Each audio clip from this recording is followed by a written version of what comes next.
Bismillahirrahmanirrahim. Assalamualaikum warahmatullahi wabarakatuh. Alhamdulillahirabbil alamin. Wassalatu wassalamu ala sayyidil mursalin sayyidina Muhammadin wa ala alihi wa sahbihi ajma'in wa ba'du. Subhanaka la nuhsi thana'an 'alaika anta kama athnaita 'ala nafsik falakal hamdu hatta tarda wa lakal hamdu idza radit wa lakal hamdu ba'da ridha. Hadirin jamaah sekalian yang dimuliakan Allah, kita mulai kajian kita ini dengan sama-sama kita memanjatkan puji syukur kehadirat Allah Subhanahu wa taala. Salawat dan salam tidak lupa kita aturkan teriring kepada baginda Nabi Muhammad SAW beserta keluarga, para sahabat dan juga pengikutnya. Kita berdoa kepada Allah semoga Allah Subhanahu wa taala meridhoi semua langkah-langkah kita, menjadikan kita dalam hidup ini selalu di bawah naungan kitab suci dan sunnahnya, dan juga semoga nanti di akhirat kita digabungkan di dalam barisan Rasulullah SAW memasuki pintu gerbang surganya, dimatikan kita dalam keadaan husnul khatimah. Amin ya rabbal alamin. Ikhwani fillah rahimakumullah. Hari ini kita akan bahas tentang halal haram makanan, atau saya menyebutnya dengan istilah fikih kuliner. Salah satu dari rangkaian seri kehidupan, fikih dan kehidupan. Salah satunya ada satu judul buku namanya Fikih Kuliner. Tentu akan membahas banyak hal tentang makanan, halal, haram dan sebagainya. Dan kita akan mulai dari sebuah pertanyaan. Mengapa kita harus hindari makanan yang haram? Ini sebuah pertanyaan yang saya kira kita semua sudah tahu jawabannya, tinggal kita merefreshnya. Tapi ini kalau ada pertanyaan mengapa kita harus menghindari makanan haram, pastinya ada beberapa alasan yang sangat kuat, yang sangat penting sehingga kita punya concern tersendiri terhadap masalah ini. Yang pertama, dosa pertama manusia itu adalah masalah makanan haram. Jadi kalau kita lihat di dalam surat Al-A'raf ayat 19, A'udzubillahi minasyaitonirrajim, wa ya Adam uskun anta wa zawjukal jannah fakula min haitsu syi'tuma wa la taqrabu hadhihi asy-syajarah fatakuna minadh dhalimin. Ini dulu bisa melihat enggak? Kecil ini. Bisa layarnya lebih lebar lagi segini, sama gitu. Wa ya Adam uskun anta, wahai Adam, bertempat tinggallah kamu dan istrimu di surga, serta makanlah olehmu berdua di mana saja yang kamu sukai di dalam surga itu. Apa saja yang kamu sukai dari makanan surga silakan kamu makan. Wala taqraba hadhihi syajarah. Satu saja yang tidak boleh dimakan yaitu pohon ini. Quran tidak menyebutkan nama pohonnya, sehingga kita nggak bisa menyebut apakah pohon itu namanya pohon kuldi atau buahnya seperti apel dan sebagainya. Tapi intinya dari sekian banyak makanan yang ada di surga, baik terbuat dari bahan nabati, hewani dan sebagainya, bahkan termasuk khamar itu di surga dihalalkan. Khamar itu halal di surga. Nah, makanan-makanan di dunia ini semua haram, di surga jadi halal seluruhnya. Jadi jumlahnya sangat banyak, tapi Allah hanya mengharamkan satu saja. Tapi justru disitulah sebenarnya terjadi permasalahan. Ketika Allah haramkan yang satu itu, justru yang satu itulah yang dimakan oleh Nabi Adam. Dan ini kalau kita boleh berandai-andai, seandainya saja pada saat itu Adam tidak memakan buah dari pohon tersebut, mungkin ceritanya akan jadi berbeda. Tidak ada Adam diturunkan ke dunia, dan kita tidak akan hidup di dunia ini. Kita akan menjadi makhluk penghuni surga. Karena Allah menciptakan manusia itu dengan derajat yang sangat tinggi, di atas derajat malaikat. Tapi kemudian Allah turunkan ke dunia ini seperti itu. Jadi kalau ditanya kenapa kita sangat concern terhadap masalah makanan, kita masih ingat bapak kita dulu, walaupun ini bukan dosa turunan ya, bapak kita dulu itu gara-gara yang dikeluarkan dari surga urusannya urusan perut, urusan makanan. Padahal seluruh makanan di surga itu halal, kecuali satu itu aja. Kenapa sih yang satu itu malah dimakan juga? Ini kalau kita boleh mempertanyakan Nabi Adam ya. Nabi Adamnya takutan maka kalau kita bilang begitu. Tapi itulah kejadian sejarahnya kira-kira seperti itu. Maka kita umat Islam, umat Nabi Muhammad sangat concern terhadap masalah makanan. Jangan sampai kita makan makanan yang haram, karena seorang mukmin tidak akan terperosok pada lubang yang sama untuk yang kedua kalinya. Yang kedua, alasan kenapa kita memperhatikan sekali masalah makanan haram atau karena setan itu ketika menjebak manusia pun juga lewat makanan rata-rata. Jadi ada sebuah ayat bunyinya, ya ayuhan nas kulu mimma fil ardi halalan thayyiban wa la tattabi'u khutuwati syaitan. Hai manusia, makanlah yang halal lagi baik dari apa yang terdapat di bumi. Terus Nabi bilang, terus ayat Quran itu menyebutkan, dan janganlah kamu ikuti langkah-langkah setan. Nah, ini langkah-langkah setan ini kaitannya dengan masalah makanan erat banget. Sangat erat kaitannya. Setan itu menjerat umat manusia dengan berbagai macam programnya, langkah-langkah dan sebagainya. Nah, sebelumnya Allah mengingatkan, wahai manusia, makanlah yang baik-baik saja. Sebab ketika dimakan yang tidak baik, yang tidak halal dan sebagainya, disitulah setan sudah meletakkan ranjau-ranjaunya. Nah, langkah-langkah setan untuk menjerat manusia, salah satu yang kadang-kadang kita tidak perhatikan, ternyata dari segi makanan. Ternyata makanannya tidak halal. Nah, sehingga kalau makanan tidak halal nanti panjang nih urusannya. Maka tubuhnya tidak halal, begitu, dan seterusnya, darahnya tidak halal, apanya tidak halal. Yang ketiga, doa tidak dikabulkan. Ini juga menjadi concern kita. Ngaku muslim, bahkan ada hadis Nabi, doa itu adalah senjatanya orang Islam, silahul mukmin. Tapi kita sering banget berdoa jarang dikabulkan. Nah, jangan-jangan kenapa doa kita nggak dikabulkan? Salah satunya adalah karena apa yang kita makan itu tidak halal.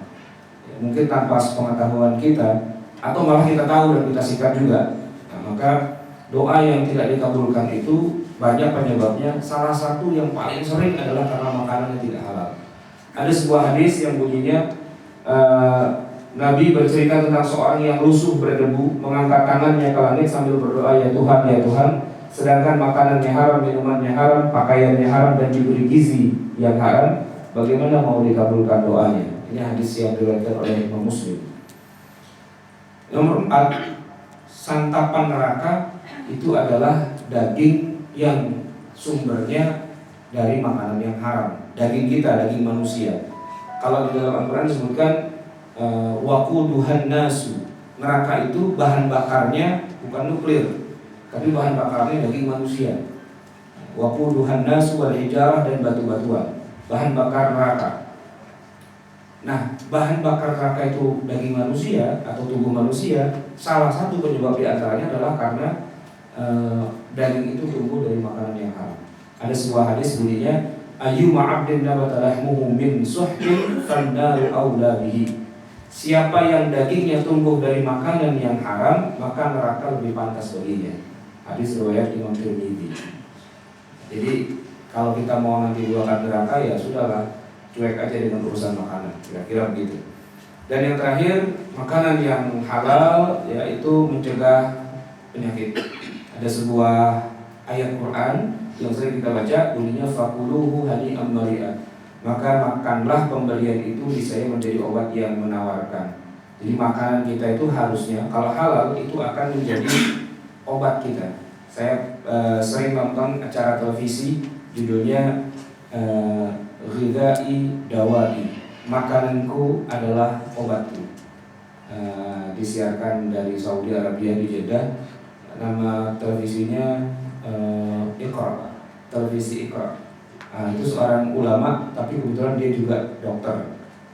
Dia menyebutkan bahwa makanan yang halal, yang sesuai dengan syariat Islam, itu adalah makanan-makanan yang menyehatkan. Artinya, kenapa orang banyak sakit dan sebagainya, boleh jadi makanannya tidak halal atau tidak thayyib.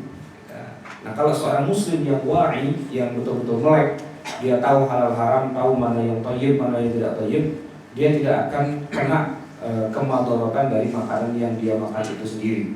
Di zaman sekarang ada banyak penyakit yang aneh yang dulu nggak pernah ada, kanker lah dengan berbagai macam variannya. Ternyata rupa-rupanya justru itu muncul dari makanan kita sendiri. Entah ada pengawetnya lah, entah ada benzenanya dan sebagainya. Sehingga akhirnya kita makan sesuatu yang mungkin kalau secara hukum halalnya halal, tapi secara thayyibannya tidak thayyib, tidak baik untuk tubuh kita. Dan itu masuk kriteria makanan halal juga sebenarnya. Nanti akan kita bahas bagaimana makanan halal itu, termasuk juga masalah menghindarkan diri dari yang mudarat. Jadi inilah alasan-alasan kenapa kita harus memperhatikan masalah makanan ini. dari segi kehalalannya. Baik, sekarang kita akan membahas langsung kepada kriteria. Kriteria makanan yang haram ini kita ambil karena makanan halalnya banyak. Persis tadi dengan di surga, semuanya halal kecuali ada satu pohon yang tidak boleh dimakan. Nah di dunia ini begitu juga, seluruhnya halal kecuali hanya yang Allah tentukan saja yang haram. Memang sih bukan cuma satu pohon, ada beberapa. Tapi kalau kita sudah mengenal itu semua yang haram, otomatis yang halal pun kita akan tahu. Nah kita akan membagi dua makanan yang haram itu dari berdasarkan sumbernya atau berdasarkan kriteria secara umum. Yang pertama ada kriteria yang sifatnya umum buat makanan yang haram, dan yang kedua ada makanan yang sumbernya dari hewan. Nah ini kenapa dari hewan dibahas secara khusus, tidak ikut yang umum di sini karena memang dia agak sedikit unik, ada spesifikasi kriteria dan sebagainya. Nah, yang umum sebenarnya makanan haram itu cuma 3 saja. Pertama, makanan itu najis, maka dia jadi haram. Tapi jangan dibalik, makanan haram belum tentu najis. Paku payung itu haram dimakan, tapi tidak najis. Nah, artinya yang najis itu sudah pasti haram, tapi yang haram belum tentu najis. Kemudian yang kedua, makanan yang memabukkan atau minuman atau apapun lah yang dikonsumsi. Dan yang ketiga, yang memberi madarat, yang membuat tubuh kita sakit atau meninggal. 3 itu aja kriteria yang umum. Nah kemudian kalau yang dari hewan, nanti ada beberapa kriteria. Misalnya ada yang secara eksplisit memang diharamkan, nggak disebutkan apa ilat dan penyebabnya, tapi Nabi bilang haram, Quran bilang haram, titik. Kemudian ada juga bangkai, itu diharamkan. Kemudian hewan yang bercakar, bertaring itu diharamkan. Yang dilarang kita untuk membunuhnya juga haram. Bahkan yang disuruh kita untuk membunuhnya juga haram. Dan yang terakhir, hewan-hewan yang kotor yang disebut dengan istilah khaba'ith. Nah ini saja sebenarnya kriteria makanan haram. Secara umum ada 3, najis, memabukkan dan madarat. Dan secara hewani seperti yang tadi sudah kita sebut. Kita akan masuk kepada yang pertama, yaitu kriteria yang paling dasar, najis. Makanan yang najis tentu tidak boleh dimakan. Dan contoh benda najis itu sebenarnya nggak terlalu banyak, sedikit sekali. Dan yang paling utama dari benda najis, sebagaimana disebutkan dalam Al-Quran, adalah darah. Ya, harimat alaikumul maitatu wad damu. Allah mengharamkan kamu makan bangkai dan juga makan darah. Darah ini bukan hanya dia tidak boleh dimakan, tapi juga dia benda najis. Kalau kita lihat darah, nggak kelihatan tulisannya. Darah itu banyak contohnya yang kemudian sering dijadikan orang sebagai bahan makanan. Kalau kita umat Islam jarang atau tidaklah, tapi kadang-kadang di sekeliling kita, karena kita berbaur dengan masyarakat yang bukan Islam, kadang-kadang umat Islam nggak ngerti hukumnya, main makan juga karena dianggap boleh, padahal itu hukumnya haram. Misalnya di dalam contohnya adalah marus, ya, darah hewan disembelih kan banyak, kemudian dibekukan, maka itu benda yang najis dan kemudian juga haram dimakan. Di Jawa Tengah, Jogja dan sekitarnya, marus ini cukup marak, ya, dijual di berbagai tempat, dan kita kadang-kadang suka ketipu sendiri karena tampilannya kayak hati dan kayak semur atau apalah begitu, tapi ternyata bukan. Marus, darah yang menggumpal. Kemudian yang contoh lainnya adalah darah ular. Ini di daerah Mangga Besar sana itu. Nah ini jadi obat, katanya buat obat kuat atau bagaimana gitu ya. Nah, ular dipotong kepalanya, kemudian dimasukkan darahnya itu ke gelas dan diminum.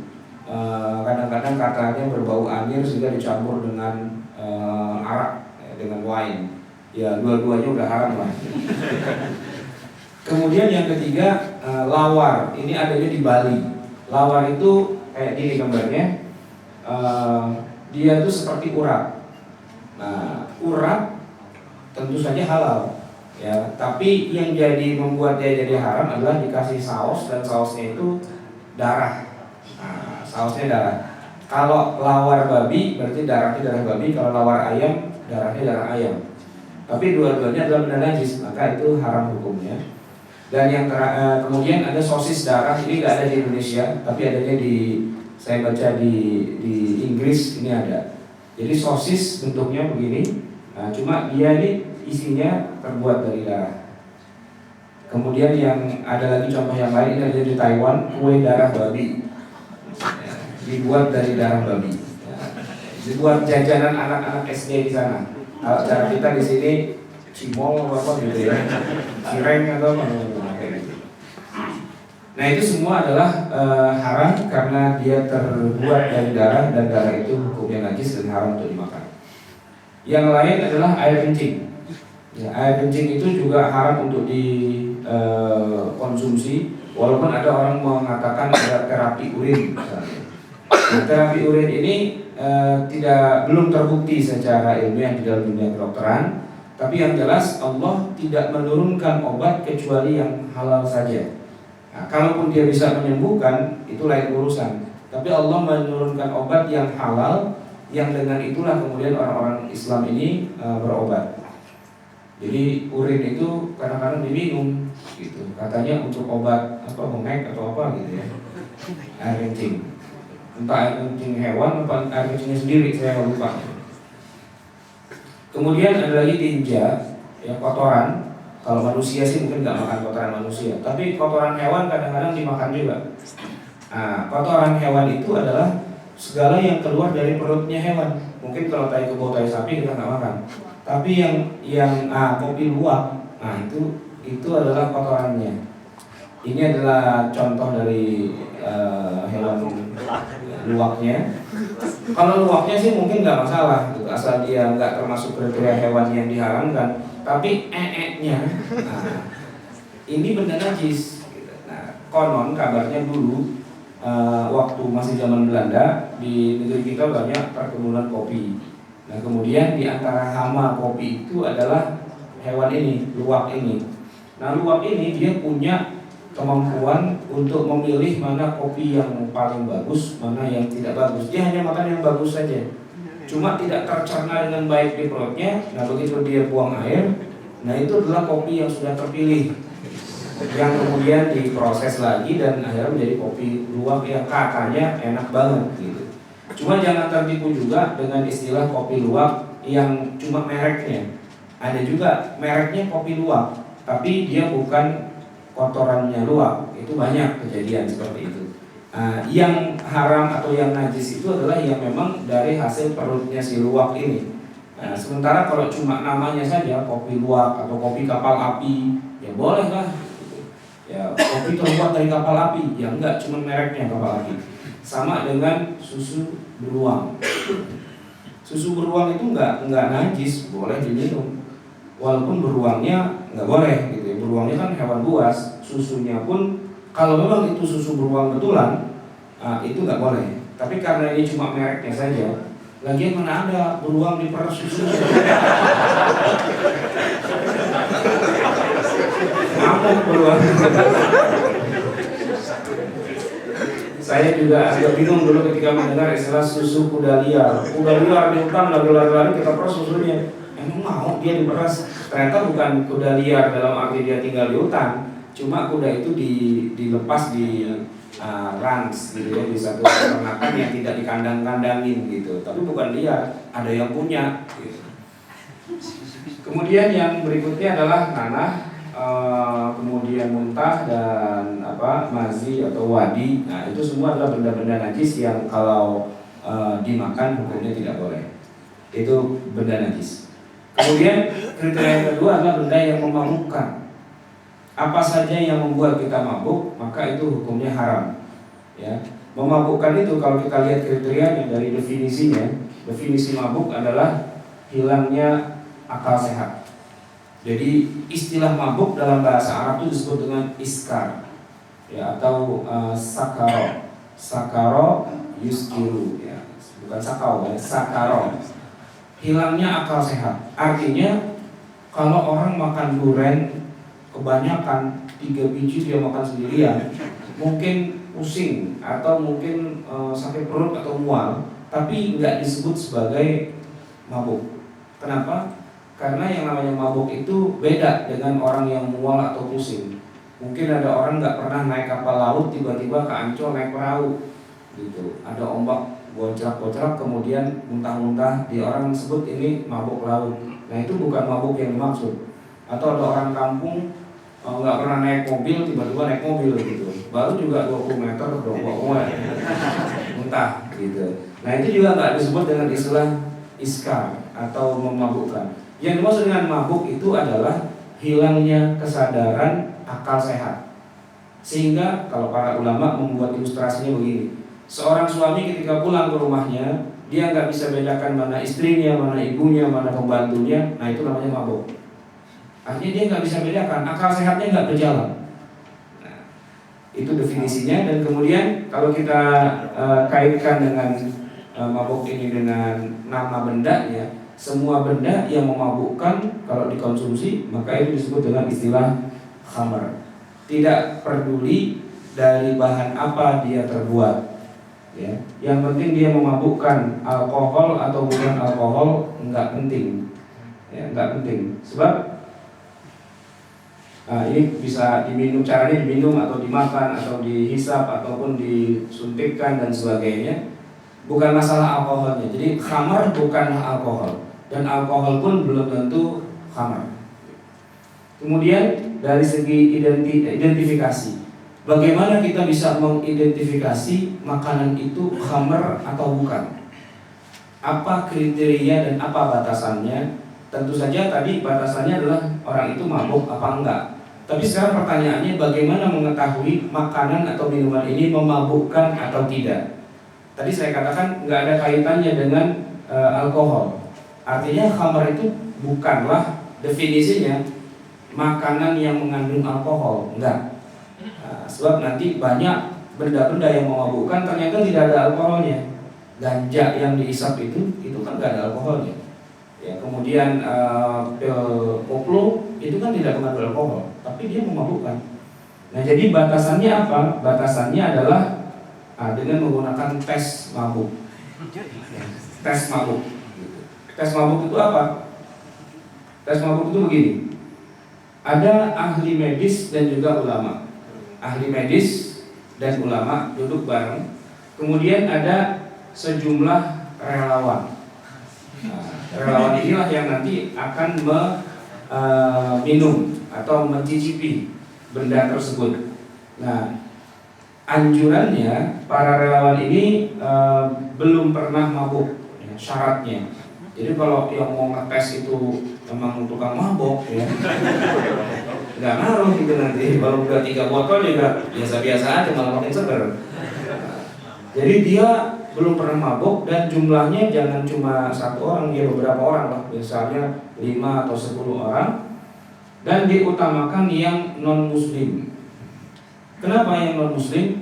Sebab kalau seandainya relawannya ini orang Islam, terus dia nyicipin minuman itu dan ternyata mabuk, nah yang nyuruh dosa juga kan. Itulah gunanya kita punya teman bukan orang Islam. Kan dia kalau mabuk, nah kita nggak ada urusan dia gitu, karena dia tidak terikat dengan hukum syariat Islam. Walaupun nanti di akhirat digebukin juga sih. Tapi di dunia ini kita nggak salah menyuruh orang kafir nyobain. Jadi di suatu pertemuan misalnya party apa dan sebagainya, kita nggak tahu ini wine atau bukan ya. Nah, kita suruh aja teman kita, dia kan bukan orang Islam tuh, siapalah gitu ya, tolong dong cicipin, gitu. Dia cicipin 2 teguk 3 teguk, lama-lama goyang dia, itu berarti mabuk, berarti saya tidak boleh minumnya. Kira-kira seperti itu. Nah, untuk itu setelah dilakukan tes, ya, misalnya ada 10 orang relawan yang non muslim, dia minum 1 teguk pertama, 2 teguk pertama itu diteliti oleh para ilmuwannya dan juga oleh para ulamanya. Adakah ciri-ciri mabuk itu terjadi pada diri orang tersebut, ke 10 orang itu? Kalau ternyata tidak ada, walaupun nama minuman itu adalah bir misalnya, tapi enggak dikatakan sebagai khamr. Jadi jangan tertipu dengan istilah nama atau juga dengan kandungan. Misalnya ada kandungan alkoholnya, tapi ternyata diminum nggak mabuk-mabuk juga, dimakan nggak mabuk-mabuk juga, ya nggak masalah. Soalnya yang tadi kita suruh untuk jadi relawannya kan orang yang belum pernah mabuk. Misalnya kita ribut dengan urusan kue yang ada rumnya, itu khamar atau bukan? Gampang, kue tartnya itu kita potong-potong, kita bagiin kepada semua orang makan. Ya, setelah mereka makan kita lihat mabuk apa enggak. Ya. Kalau biasa-biasa saja kasih lagi, biasa-biasa dikasih lagi terus gitu. Kalau cuma dia pusing-pusing atau mual tapi dia tidak mabuk, ini berapa? 2, ini berapa? 3, masih bisa kan?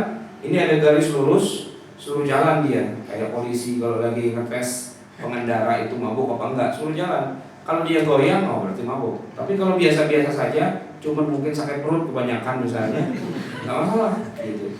Tape atau peyem katanya mengandung alkohol. Oke, mengandung alkohol. Tapi dia khamar atau bukan? Suruh mereka makan peyem masing-masing 3 kilo. Ya, mungkin sakit perut, tapi kalau mabuk enggak. Sebab yang namanya sakit perut atau sakit kepala atau pusing itu beda dengan yang namanya mabuk. Mabuk itu betul-betul fly, betul-betul stone gitu. Udah nggak ingat apa-apa lagi. Yang mertua lewat nggak kenal udah begitu. Nah kira-kira seperti itu. Nah kalau sudah ketahuan bahwa makanan atau minuman itu memang khamar, barulah kemudian dikeluarkan penetapan. Nah, ditetapkan dan diberi label. Labelnya adalah fatwa resmi yang menyebutkan bahwa produk ini adalah khamar. Tapi kalau ternyata tidak terbukti, ya sudah, nggak usah dikasih label. Kebanyakannya sih yang tidak terbukti. Gitu. Jadi kalau kita ribut urusan dulu ada bir bintang atau green sand katanya 0% alkohol, apakah dia masih khamar atau bukan? Lakukanlah tes. Sebab kalau kita bilang sekian persen alkoholnya, gitu ya. Mereka sudah mengatakan bahwa memang alkoholnya 0%, 0%, dan dites di laboratorium LPPOM MUI ternyata memang tidak ada alkoholnya. Nah, terus apakah kita akan mengatakan bahwa itu khamar atau sudah bukan khamar lagi? Ya, kalau menurut laboratorium MUI sih sebenarnya sudah nggak ada khamarnya, sudah tidak ada alkoholnya. Tapi kalau diminum masih mabok, ya berarti itu nggak boleh. Nah, maka green sand atau bir bintang dan sebagainya tinggal kita lakukan tes mabok. Nah, gitu. Kalau masih nggak tega manusia yang suruh minum, ya udah ganti aja kucing. Gitu. Kita suruh minum aja tuh kucing gitu. Setelah itu kalau kucing jalannya goyang-goyang miring-miring, nah itu berarti itu mabok tuh kucing sebenarnya. Nah, adapun alkohol, ini rumus kimianya adalah, saya juga lupa nih zaman masih SMA ya. Nah, sering disebut dengan etanol, istilah yang umum untuk senyawa organik. Apapun yang memiliki gugus hidroksil, ya ada OH-nya di belakang itu. Nah, itu keluarganya dia. Ya, bahasa resminya etanol, tapi kita sering menyebutnya alkohol. Nah, alkohol belum tentu khamar. Sebab kalau kita perhatikan dalam makanan kita, nasi, singkong, buah, obat yang kita minum, itu ada alkoholnya. Nasi, siapa yang bilang nasi itu haram?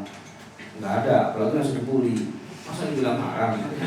Singkong, nggak haram. Buah-buahan itu yang namanya pisang, durian, itu banyak alkoholnya.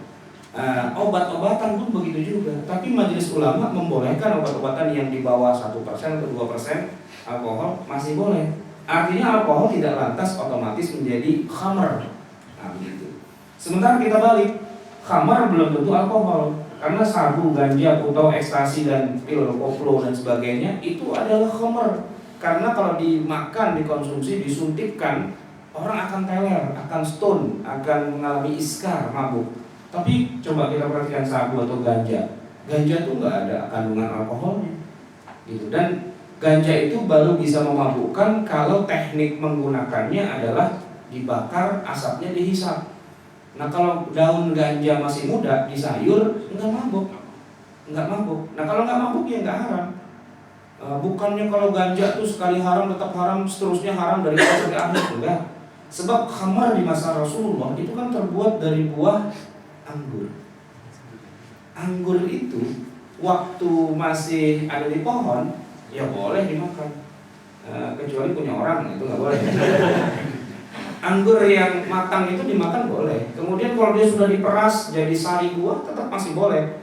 Dikasih ragi mengalami fermentasi masih boleh. Agak asam-asam kayak yogurt itu masih boleh. Tapi satu langkah berikutnya ketika dia sudah ya khamar, ya takhammar itu berubah menjadi khamar, yang kalau diminum memabukkan, nah itu nggak boleh. Tapi dalam ilmu fikih, kalau kita baca dalam kitab-kitab fikih, khamar di masa Rasulullah itu kalau didiamkan saja selama beberapa waktu, dia akan berubah lagi menjadi cuka. Dan ada hadis Nabi yang menyebutkan idza takhallal al-khamru, apabila khamar sudah berubah menjadi cuka, maka dia halal. Padahal tadinya dia khamar. Nah, jadi kan masalahnya ganja begitu juga. Ketika ganja itu daunnya dipetik yang sudah tua, kemudian dijemur sampai layu, ya, sampai kayak jadi tembakau atau daun teh, kemudian dirajang-rajang sedemikian rupa, lalu dibungkus dengan kertas putih, ya, dibakar dan asapnya disedot, nah baru orang itu mabuk gitu. Tapi kalau daun ganja yang masih muda, oleh emak-emak di Aceh itu dibikin sayur, bikin bumbu dan sebagainya, nggak mabuk, walaupun makan di buah panci mungkin sampai perut iya, tapi kalau mabuk enggak. Nah maka ganja itu tidak lantas haram begitu saja. Dia haramnya ketika dia memang memberi asar untuk memabukkan. Nah, kriteria yang ketiga adalah madarat. Ya. Makanan yang haram adalah makanan yang memberikan madarat kepada kita. Madarat itu membahayakan diri kita. Kalau kita lihat secara takrifnya atau definisinya, pengertian dari madarat itu ada dua. Pertama, menimbulkan penyakit. Yang kedua, mematikan. Ya. Baik menimbulkan penyakit atau mematikan, itu namanya madarat. Dan hukumnya segala sesuatu yang menimbulkan madarat pada kita, melakukan itu adalah haram. Baik madarat dengan cara nancepin pisau ke tubuh kita, atau nembak tubuh kita, atau memakan benda-benda yang sekiranya merusak tubuh kita. Di dalam Al-Quranul Karim ada dalil tentang keharaman duanya itu. Kita haram bunuh diri dengan dalil wala taqtulu anfusakum, janganlah kamu membunuh dirimu sendiri. Selain itu juga kita diharamkan untuk mencelakakan diri kita sendiri walaupun nggak sampai mati, tapi kemudian kita jadi sakit diri kita. Wala tulqu bi aydikum ila tahlukah. Janganlah kamu ceburkan dirimu ke dalam kebinasaan. Nah, itu dalil tentang makanan haram kalau dia menimbulkan madarat buat kita. Contohnya paku, itu nggak boleh dimakan. Haram hukumnya makan paku, tapi paku nggak najis. Ya. Jadi sholat sambil ngantongin paku boleh. Cuman makan paku itu nggak boleh. Tidur telentang itu juga haram karena telan paku aja haram, apalagi telentang kan gitu. Racun, semua bentuk jenis racun itu haram hukumnya karena merusak tubuh kita, bisa sakit atau bisa mati. Nah, kalau paku, racun dan sebagainya, saya kira udah muttafaqun alaih. Yang jadi masalah adalah kadang-kadang makanan itu menjadi racun buat kita, tapi kita nggak peduli, nggak sadar, nggak tahu, dan nggak mau tahu. Padahal makanan itu merusak dan merugikan kita. Di antara contohnya adalah makanan kadaluarsa. Ya, makanan kadaluarsa yang sudah ada jamurnya dan sebagainya, seringkali banyak orang keracunan, makan gaplek atau makan yang sudah kadaluarsa seperti itu. Nah, ini sebenarnya masuk dalam bab makanan yang tidak boleh dimakan. Nah, kemudian contoh lain adalah makanan berformalin. Formalin itu kan aslinya buat mengawetkan mayat. Ini kalau kita lagi bedah-bedah mayat dan sebagainya itu diawetkan. Nah, kalau makanan kemudian bakso, tahu dan sebagainya yang kita makan itu diawetkan, memang dia jadi awet. Masuk dalam perut kita pun awet terus-terusan, dia ada di situ formalinnya. Dan sayangnya kita di negeri Indonesia ini, walaupun masjid banyak, walaupun orang haji ngantri, tapi urusan makanan yang tidak madarat ini kadang-kadang sulit. Pedagang di pasar merasa tidak berdosa ketika dia menjual makanan, entah itu ikan asin ya, atau ayam atau apa, yang semuanya dicelupkan dulu di formalin. Ciri khasnya adalah nggak ada lalernya. Itu makanan untuk 3 hari di situ nongkrong, mestinya dia udah busuk, tapi nggak busuk, tetap kencang, tetap kelihatan seger. Ternyata diceburin di formalin. Laler aja nggak mau nemprok di situ. Kenapa? Karena laler takut mati dia makan formalin. Doyan. Ini ya, ini cairan formalin, ini murah dan bisa dibeli di toko bahan kimia atau toko cat dan sebagainya, itu ada dan dicampur dengan air dan dicelupkan ke dalam dan makan tahu seperti bakso dan sebagainya kemudian dicelupkan ke sana. Nah, masuk kepada rokok. Saya nggak bilang rokok itu halal atau haram. Ini cuma pertanyaan saja. Jadi kita akan lihat rokok di dalam kitab-kitab zaman dulu, ya, memang tidak pernah diharamkan. Jadi di dalam kitab kuning di pesantren-pesantren itu memang tidak pernah disebutkan bahwa rokok itu hukumnya haram. Hukumnya paling jauh makruh, karena madharat yang ditimbulkan terbatas pada bau mulut yang tidak sedap. Dan kalau kita perhatikan rokoknya, memang bukan rokok zaman sekarang. Rokoknya itu rokok zaman dulu, yaitu tembakau dibungkus pakai daun jagung, ya, atau kertas lah begitu, lalu asapnya dihisap. Nah itu secara lahiriah di 200-300 tahun yang lalu, ketika manusia belum terlalu maju dalam dunia kedokteran, asar yang kelihatan, dampak yang kelihatan itu hanyalah bau mulut. Maka di dalam kitab-kitab kuning, kenapa rokok itu dimakruhkan? Karena bab bau mulut. Orang yang mau bertemu dengan masyarakat, khalayak umum seperti mau ke masjid, mau jumatan dan sebagainya, dimakruhkan sebelumnya dia merokok. Sama dengan hukumnya makan jengkol, pete, dan yang sejenisnya. Nah, tetapi rokok di zaman modern ternyata sudah mengalami perubahan besar. Ternyata dia bukan hanya tembakau, dia terbuat dari sekian banyak zat-zat kimia yang kemudian setelah terbukti banyak korban berjatuhan, diteliti ulang, ternyata memang bahan-bahan kimia ini sangat-sangat berbahaya.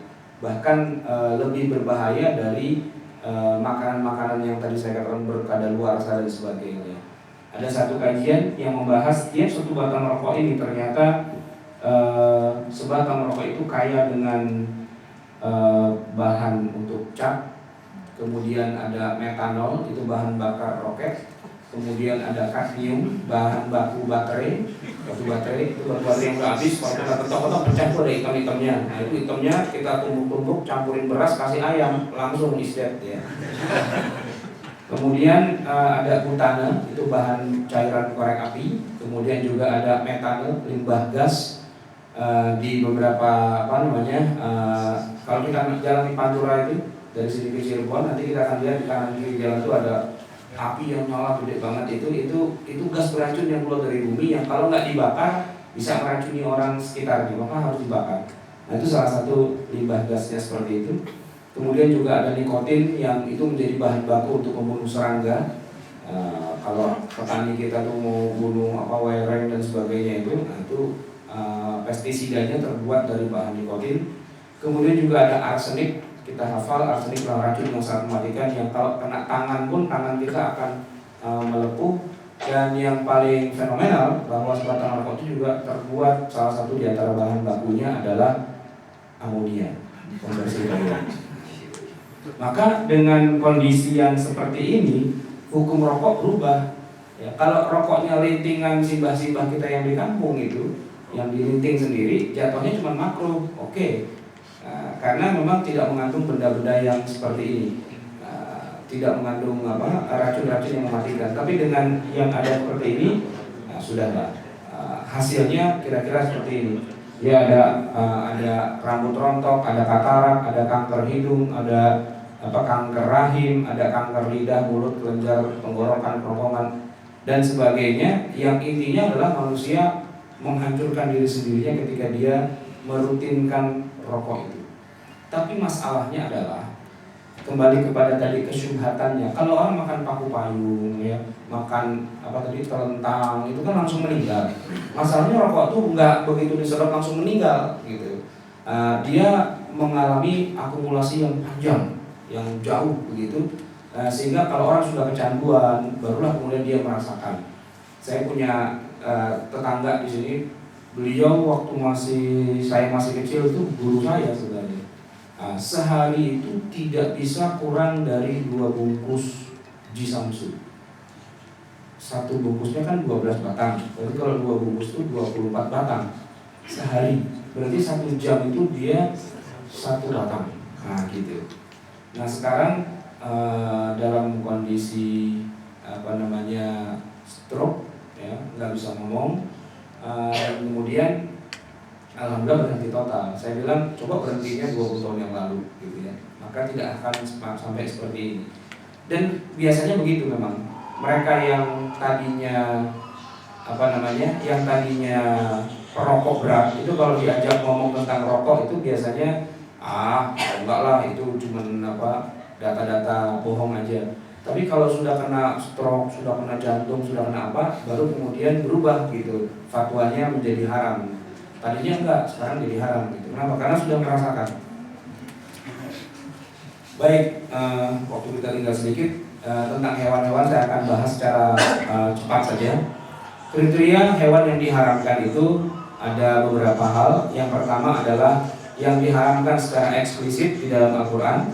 Yang kedua, bangkai. Yang ketiga, hewan bercakar bertaring. Yang keempat, yang dilarang untuk membunuhnya. Kelima, yang diperintah untuk membunuh. Dan yang terakhir, hewan yang kotor atau yang jorok atau disebut dengan istilah khaba'is. Hewan yang eksplisit diharamkan di dalam Al-Quran itu adalah babi. Sebagaimana Allah Subhanahu wa taala berfirman, "Harimat 'alaikumul maitatu wad-damu wa lahmul khinzir." Sedangkan hewan yang diharamkan secara eksplisit di dalam hadis itu adalah keledai. Keledai yang dipelihara oleh manusia yang buat ngangkut-ngangkut atau dinaikin dan sebagainya, nah itu haram untuk dimakan. Karena ada Rasulullah bersabda mengharamkan daging keledai peliharaan tanpa menyebutkan ilat atau penyebabnya. Jadi karena bunyi nas seperti itu, ya sudah kita ikuti. Kemudian, ini bicara bangkai. Bangkai singkatnya adalah segala hewan yang memang Allah sudah tetapkan itu haram. Tapi kadang-kadang ada juga bangkai yang hukumnya halal. Nah, bangkai yang hukumnya haram dan halal ini perlu kita perhatikan perbedaannya. Yang haram itu adalah hewan yang mati tanpa disembelih, atau disembelih tapi dengan cara yang tidak syar'i, atau potongan hewan yang masih hidup. Orang punya kambing nggak mau rugi, pengen makan sate, potong pahanya doang. Kambing itu masih hidup gitu. Nah itu potongannya itu adalah bangkai. Nah sedangkan bangkai yang halal, sabda Nabi adalah uhilat lana maitatani wa daman. Ada dua bangkai dan dua darah yang halal. Nah salah satu diantaranya ikan dan belalang. Yang bangkai yang halal hukumnya itu adalah ikan dan belalang. Belalang itu banyak jenisnya, tapi kemudian para ulama mengambil kesimpulan maksudnya adalah hewan yang tidak ada darahnya, hewan tanpa darah. Jadi dia tidak punya sirkulasi aliran darah gitu. Kecoa itu kalau kita injak emang menjret, ada cairannya, tapi itu bukan darah. Kecoa nggak punya jantung yang kemudian memompa darah ke seluruh tubuhnya. Nah, penyembelihan yang tidak syar'i itu ada 4 kriteria. Niatnya tidak benar, atau penyembelihnya bukan orang yang benar, atau teknisnya salah, atau tanpa basmalah. Kalau niatnya tidak benar itu maksudnya adalah misalnya orang menyembelih tapi niatnya untuk dijadikan persembahan. Misalnya dia nanti mau bikin jalan flyover. Saya nggak tahu nih Adikarya atau siapapun yang bikin jembatan itu pakai nanam pala kebo dulu apa enggak. Kalau seandainya dipakai upacara tanam pala kebo, nah kebonya itu waktu disembelih niatnya untuk kekuatan jembatan misalnya, untuk jin penghuninya lah gitu istilahnya. Nah itu dagingnya itu tidak halal untuk kita makan. Kenapa? Karena niatnya keliru. Begitu juga yang dilarung ke laut selatan dan sebagainya, atau kalau kita ke Bali itu bukan babi tapi itu ayam gitu ya, yang diserahkan kepada dijadikan sesajen. Nah itu juga nggak boleh karena dia disembelihnya bukan karena Allah. Tapi kalau bentuknya bukan hewan, ya katakanlah buah-buahan atau sayuran, ya itu tidak ada kenajisan atau keharamannya, tapi tetap nggak boleh diambil karena punya orang. Kemudian dari segi penyembelih, yang boleh menyembelih itu hanya 2. Kalau nggak orang Islam, berarti dia ahli kitab, Yahudi atau Nasrani.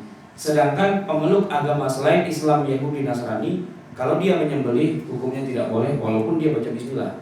Jadi orang Hindu, orang Buddha dan sebagainya itu tidak boleh sembelihannya kita makan. Kemudian salah teknis ya. Yang syar'i itu yang namanya menyembelih adalah mengeluarkan semua darah lewat leher dengan benda tajam. Lewat leher dengan benda tajam. Jadi kalau hewan itu matinya kita gebukin, kita injak-injak, dibanting-banting dan sebagainya, itu haram hukumnya. Inti dari penyembelihan adalah bagaimana darah di seluruh tubuh itu keluar habis, dan paling cepat mengeluarkan darah dari seluruh tubuh adalah lewat leher, karena di leher itulah debit darah itu paling banyak. Karena istilah bottleneck itu kan di situ dia debit paling banyak. Jantung hewan itu memompa darah ke kepala, dan kepala butuh suplai darah yang banyak, dan itu lewat saluran yang sempit yaitu leher. Nah disitulah kemudian diiris, keluarlah darah dari seluruh tubuh dalam waktu yang sangat singkat. Lebih cepat dia mati kita sembelih daripada kita misalnya kita siksa atau kita gebukin atau ditusuk dari belakang atau bagaimana. Nah itu caranya seperti itu membuat sembelihan itu tidak sah. Nah yang terakhir masalah baca basmalah. Ada ayat Qur'annya wa dzkurismallahi alaihi. Tapi masalahnya dalam masalah baca basmalah ini, jumhur ulama memang mengatakan basmalah itu wajib dibaca ketika menyembelih. Ya. Itu mazhab Hanafi, Maliki dan Hambali. Tapi kalau kita teliti lebih dalam, ternyata ada juga yang mengatakan hanya sunnah saja, tidak merupakan kewajiban, dan itu adalah mazhab Syafi'i ternyata. Jadi mazhab Syafi'i itu mengatakan kalau ada hewan yang kita nggak tahu waktu nyembelihnya baca basmalah apa enggak, halal hukumnya. Yang penting kita baca aja bismillah. Dasarnya adalah sabda Nabi SAW ketika para sahabat dihidangkan pada mereka hewan yang mereka nggak tahu ini ada baca basmalah apa enggak nih orang yang melakukannya. Lalu mereka nanya pada Nabi, Nabi bilang sambillah, kamu baca aja bismillah dan makan. Maka dari kejadian itu kata mazhab Syafi'i, baca bismillah itu cuma sunnah saja. Dan dalil yang kedua adalah bahwa sembelihan ahli kitab itu halal dimakan. Orang Kristen, orang Yahudi itu kalau dia nyembelih boleh kita makan. Nah orang Kristen dan Yahudi kan nggak pakai baca bismillah. Ini menunjukkan bahwa bismillah itu hukumnya sunnah saja, bukan kewajiban menurut Imam Syafi'i. Tapi jumhurul fuqaha Hanafi, Maliki, Hambali mengatakan basmalah itu hukumnya wajib, tidak boleh tidak, dengan dalil tadi ayat Quran yang bunyinya wadzurismallahi alaihi, dan sebutlah nama Allah atas penyembelihannya. Baik, berikutnya hewan yang bercakar dan bertaring. Hewan yang bercakar bertaring ini adalah haram dengan dalil semua hewan yang punya taring dari hewan buas maka hukumnya haram hukumnya untuk dimakan.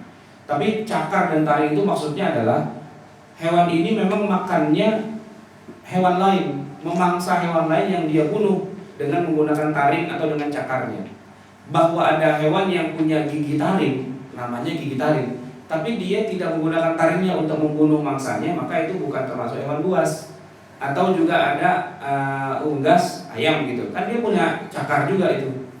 Ya, cuma tidak digunakan untuk membunuh lawannya atau mengoyak mangsanya. Cakarnya itu nggak disebut cakar, tapi ceker. Ceker gitu kan. Nah itu tidak dikatakan sebagai hewan yang haram dimakan. Kemudian ada perintah untuk membunuh. Ya, ada hadis di mana Rasulullah memerintahkan kalau kita ketemu hewan-hewan itu dalam sholat atau mengganggu kita, maka bunuhlah. Nah hewan yang disuruh bunuh itu berarti tidak disembelih dengan cara yang benar, karena Nabi suruh bunuh. Nah karena tidak disembelih dengan cara yang benar, dagingnya pun haram juga. Khamsun fawasiq, ada 5 hewan yang hendaklah yuqtal nafil haram, yang harus dibunuh. Yang pertama adalah al-fa'rah, tikus, wal aqrab, kalajengking, wal hudayya, elang, wal ghurab, burung gagak, wal kalbul aqur, anjing yang warnanya hitam. Tikus, kalajengking, elang, gagak, anjing hitam. Ada satu lagi yang Nabi juga suruh bunuh sesuai dengan hadis dari Sa'ad bin Abi Waqqas. Nabi memerintahkan untuk membunuh tokek dan menyebutnya fasik kecil. Nah, karena disuruh bunuh maka tokek itu haram untuk dimakan. Jadi tambah satu lagi hewan yang ada perintah nas dari Rasulullah untuk membunuhnya. Ini maksudnya membunuh adalah ketika dia membahayakan. Tapi kalau dia hidup santai-santai aja gitu, kita nggak usah ngubur-ngubur tikus. Wah, karena perintah Nabi suruh bunuh tikus, ayo kita kejar-kejar tikus kemana aja. Enggak. Tikus, kalajengking, elang, gagak, anjing hitam, tokek itu semua ketika dia membahayakan kita lagi sholat dan sebagainya, ada perintah untuk membunuhnya, maka itu haram untuk dimakan. Tokek itu haram dimakan. Tapi sayangnya sekarang banyak orang memburu tokek kemana-mana. Nah, ini ada sebuah gambar tokek raksasa. Tokek raksasa seberat 64 kg yang ditemukan di perbatasan Nunukan Malaysia, harganya konon mencapai 179 miliar. Itu ada, ini kucing naik tokek. Baik, terus hewan yang dilarang bagi kita untuk membunuhnya, ya. Ada beberapa, yaitu semut, lebah, hudhud dan surat. Ya, semut, lebah, hudhud dan surat. Hudhud dan surat itu nama dua jenis burung. Ini, nah burungnya. Jadi burung hudhud, burungnya Nabi Sulaiman. Ya, ada mahkotanya di atas. Nah ini surat. Surat itu kalau dalam bahasa Inggris shrike, gitu ya. Yang nggak ada di Indonesia. Tapi itu di dalam nas Rasulullah disebutkan jangan dibunuh.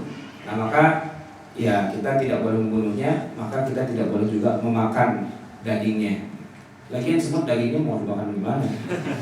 Khusus sengaja memakan semut. Tapi kalau kita minum teh ternyata ada semut yang mati dan ketelan, itu lain urusan. Ya itu kita sorry saja sama semut. Ya. Afwan nih. Ini judulnya nih kita mau makan semut ya, sate semut atau sop semut judulnya. Nah itu nggak boleh. Tapi kalau semut kebetulan ya dia nyasar ke tempat makanan kita makan, ya itu salah sendiri. Dan yang terakhir adalah khaba'is. Khaba'is itu adalah yang kotor, yang menjijikkan atau yang jorok, ya. Dengan dalil wa yuhallil 'alaihimut thayyibat wa yuharrim 'alaihimul khaba'is. Allah menghalalkan untukmu yang baik dan mengharamkan atasmu yang khaba'is. Nah, pengertian khaba'is ini macam-macam. Ada yang bilang menjijikkan, tapi itu relatif, dan menurut ukuran orang Arab juga beda. Atau memakan hewan yang makan najis, ya, seperti lele atau hewan-hewan tertentu itu disebut dengan jalala. Sesungguhnya dari Ibnu Umar, sesungguhnya dia mengurung ayam pemakan najis selama 3 hari. Ayam makan benda najis, kotoran manusia dan sebagainya, itu tidak langsung dimakan, tapi dikarantina dulu selama beberapa hari sampai kemudian isi perutnya sudah tidak ada lagi najisnya. Nah kalau kita lihat pabrik tempe,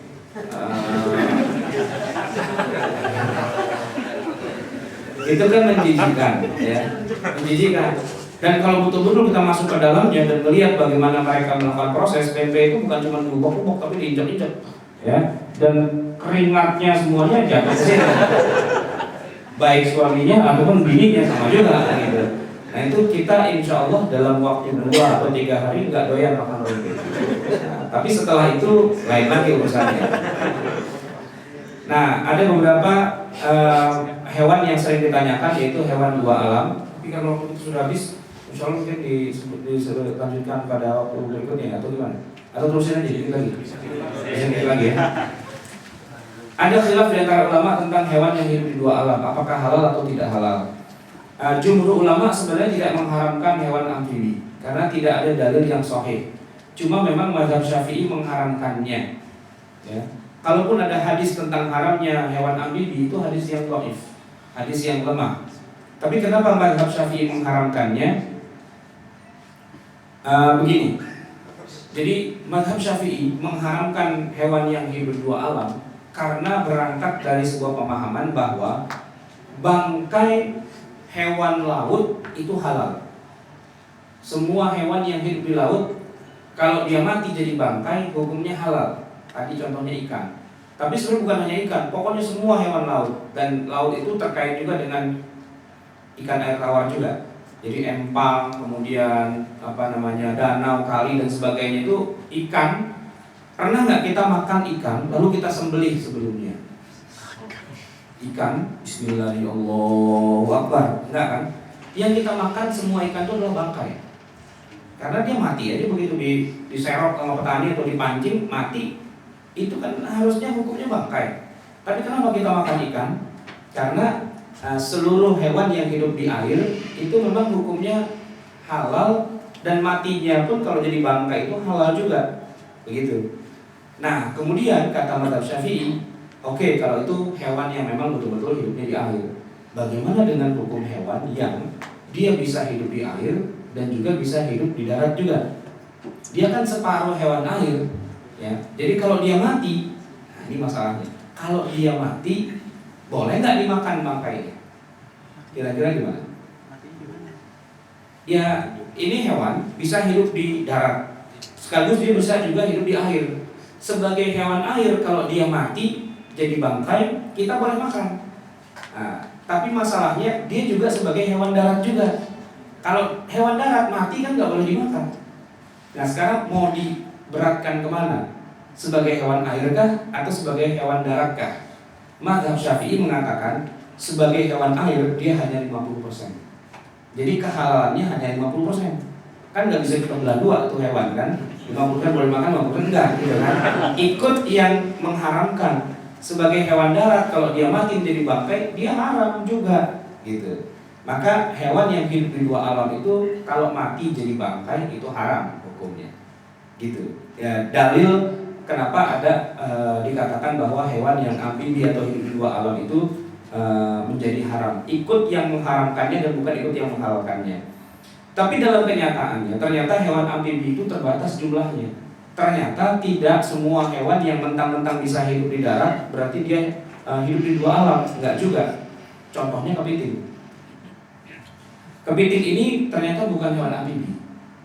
Yang bilang ya para ahli di IPB. Ya.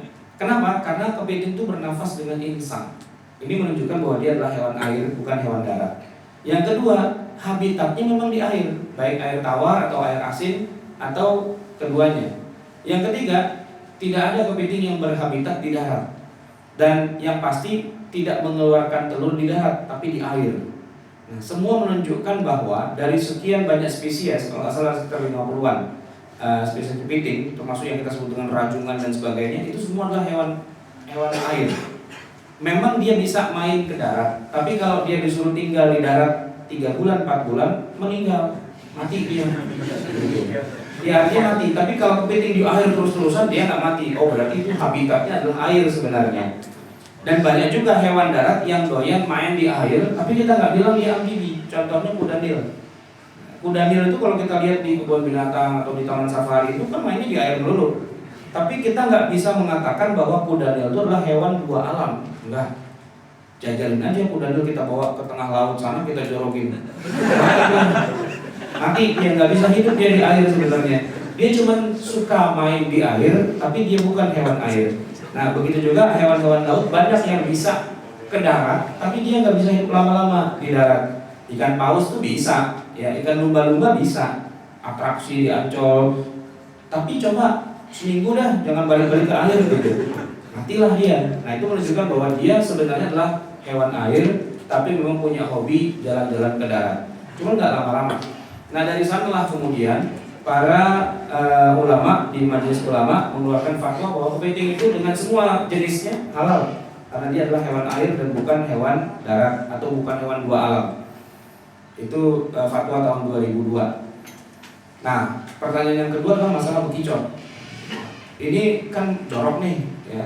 Nah, apakah jadi haram apa enggak, gitu ya? Ini khilaf di antara para ulama. Ada yang bilang haram karena dia menjijikkan atau khabais, tapi ada juga yang bilang, dan juga ada yang bilang ini haram karena dia beracun, ya, madorot. Nah, cuman ada juga yang bilang halal dengan dasar bahwa menjijikkan itu sifatnya relatif. Iya, kalau masih bentuknya kayak gini, nggak ada yang doyan. Siapa yang berani diambil langsung ditelan gitu kan? Nggak doyan. Tapi di Prancis ada makanan namanya escargot, yang itu adanya di hotel mewah, yang mahal dan yang makan bangsawan-bangsawan. Nah, itu adalah bekicot sebenarnya. Cuman sudah lain bentuknya, tampilan rasa. Kayak tempe tadi. Kalau kita habis kunjungan wisata ke pabrik tempe, ya, di dekat sini kan ada di pabrik tempe, pabrik tahu gitu. Itu kita nggak tahu yang tahu 2-3 hari. Tapi udah beberapa hari itu, ya kalau kita lewat warteg lagi, ada tempe lagi yang baru digoreng, ya lain lagi rasanya. Jadi itu kan relatif menjijikkan itu. Kemudian tidak semuanya beracun, ya kan? Tidak semua keong racun, walaupun namanya keong racun, tapi tidak semuanya beracun. Ya, sampai di sini wallahu a'lam bishawab. Waktu kita sudah habis. Semoga ini bermanfaat. Assalamualaikum warahmatullahi wabarakatuh. Kalau mau filenya bisa di-download di sini ya. Jazakallah Ustaz. Karena keterbatasan waktu kita tutup saja kajian ini dengan membaca hamdalah.